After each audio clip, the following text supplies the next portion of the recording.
Burgemeester Fred Kronen van Ljouwert denkt nog na over het verbieden van de wedstrijd. Hij zei het zijn eigen verantwoordelijkheid te hebben op het meet van de veiligens. En als hij net garandeerd worden kan, gaat het net terug. De vakbonden stellen dat ze oors net kunnen als de acties verhudgen.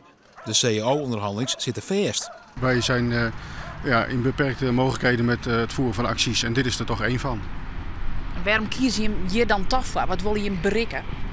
Nou, we willen sowieso dat het breed bekend wordt wat het CAO-conflict is wat wij hebben met de minister.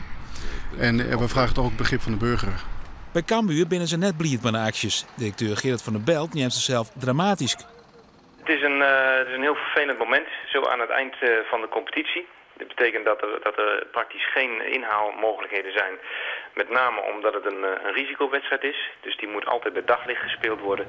En elk alternatief dat kost ons minimaal €25.000. Dus wij zijn er zeer ontstemd over.